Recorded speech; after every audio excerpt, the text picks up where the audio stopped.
nosotros somos el grupo 3, conformados por Andrés Monsalve, Manuel Porras y yo, Laura Campo. Y les voy a hablar de la estructura conceptual del teorema de Pitágoras y pues estuvimos acompañados por la tutora Cindy López. En la presentación se va a dividir primero en unos referentes históricos, después hablaremos de la estructura conceptual, pues de la estructura matemática a la cual pertenece, explicado en un mapa conceptual, y después la estructura conceptual del tema como tal, también explicado en un mapa conceptual.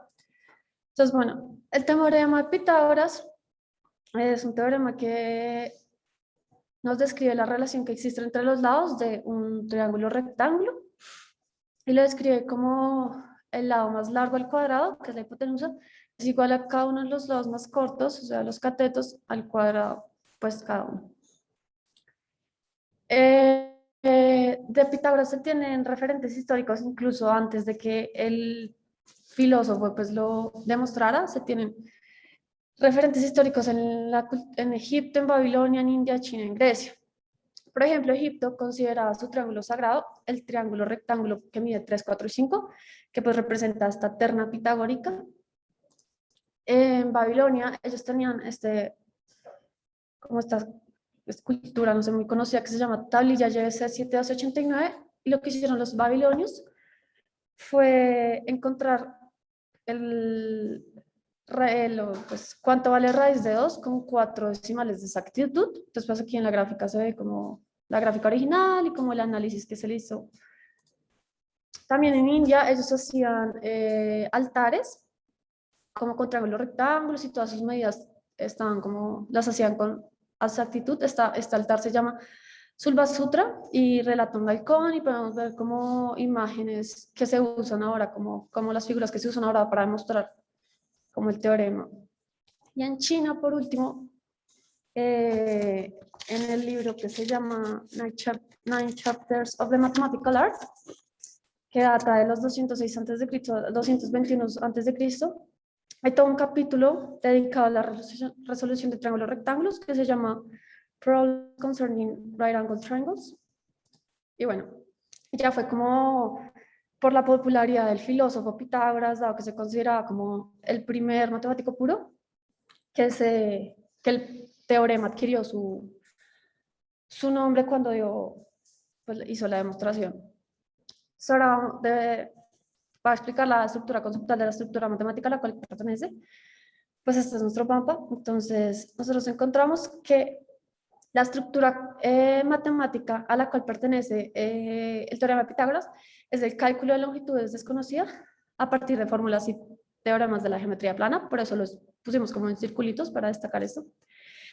Entonces, los conceptos básicos de la geometría plana son el punto, la recta y el plano.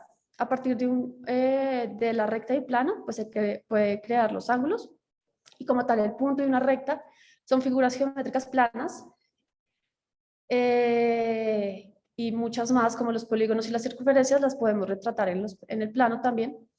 Y asimismo, a partir de fórmulas de la geometría plana, podemos hallar el área de figuras geométricas. Lo mismo para establecer teoremas de la geometría plana, también se tienen en cuenta axiomas. Y bueno, la geometría plana incluye también variables, ecuaciones, fórmulas. Estas ecuaciones requieren, digamos, del procedimiento de despejar, en este caso particular, ecuaciones de una incógnita, que es considerado un proceso aritmético y algebraico, y que herramientas para despejar esto son como sacar potencia y raíces. Asimismo, pues, para calcular longitudes desconocidas se usan teoremas y fórmulas como las razones trigonométricas, las semejanzas de triángulos, el teorema de Euclides, el teorema de Tales y, pues, por supuesto, el teorema de Pitágoras. Por último, este teorema influenció el teorema de Fermat, que es una generalización del teorema de Pitágoras y que duró 350 años sin descubrirse. Ya en 1993, Andrew Wiles, que es un matemático británico, pues descubrió que esta ecuación no tiene soluciones enteras, pues para x, y, y z no nulos, claramente, para un n mayor que 2. Bueno, ahora voy a hablar del mapa conceptual del teorema de Pitágoras, de la estructura conceptual, perdón. Entonces, bueno, el teorema de Pitágoras se aplica en los triángulos rectángulos, que estos son claramente los que contienen el ángulo recto. El ángulo red determina cuáles son los catetos y la hipotenusa. Y pues porque la hipotenusa es el lado más largo, que es opuesto al ángulo recto.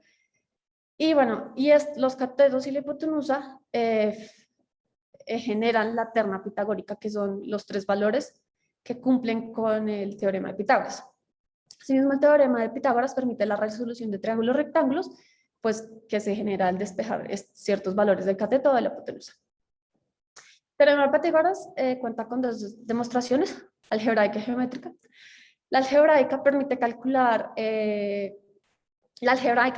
requiere de procedimientos como calcular área de rectángulos, de triángulos o de cuadrados, así como construir ecuaciones y expandir fórmulas.